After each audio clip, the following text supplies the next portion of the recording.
Man-Made, a science fiction thriller. Episode 4, Disaster at Heathrow. Heathrow Airport, the busiest two-runway airport in the world, was positioned just under 38 kilometers west of London at 0.4543 degrees longitude.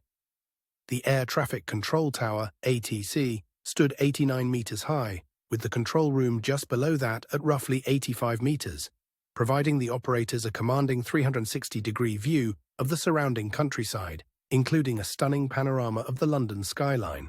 Airport administrators enforced an east-to-west takeoff and landing pattern due to the prevailing winds, and with the continuous load of traffic, employed 4 separate arrival holding stacks: Lambourne to the northeast of London, Biggin to the southeast, Bovingdon to the northwest, and the Ockham stack to the southwest, essentially putting the old city at the center of a 4-leaf clover, with Heathrow being the stem to the west of all 4 stacks.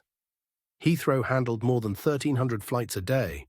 At any given moment, each of the 4 stacks might have 6 to 12 aircraft in its holding pattern, with departing flights taking to the air at the far west side of the primary runway that defined the end of the clover's stem at a rate of 1 every 60 to 90 seconds. At the onset of the event, planes at the bottom of the Lambourne and Biggin stacks, arriving from across the continent from points north and south respectively, were beginning their final descents toward Heathrow. The view of the sprawling London metropolitan area during approach was said to be one of the most spectacular throughout the world, and passengers were glued to their windows, taking it all in, when the city below began to vanish along a north-south line that was cutting an east-west swath toward Heathrow. Coming largely from military backgrounds, most pilots were quick to respond, pulling their aircraft into insanely tight turns in the attempt to head back toward the east.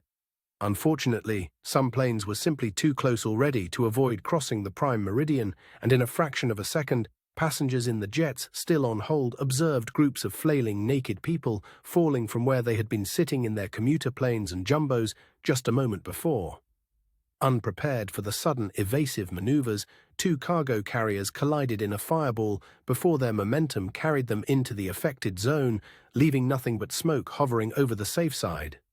Alerted by the chaotic chatter, the shift supervisor in the ATC rushed to the wraparound windows in time to see the entire London skyline disappear as the interface moved through it, and distant planes on approach disintegrating before his eyes.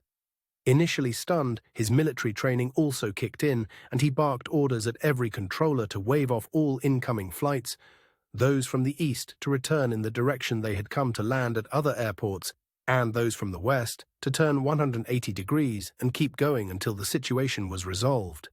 Many of these planes were low on fuel, but had little choice to comply, even though time was of the essence. Departing flights were directed to continue westward after taking off at the fullest possible throttle. Within 2 minutes after event inception, the tower went silent. End.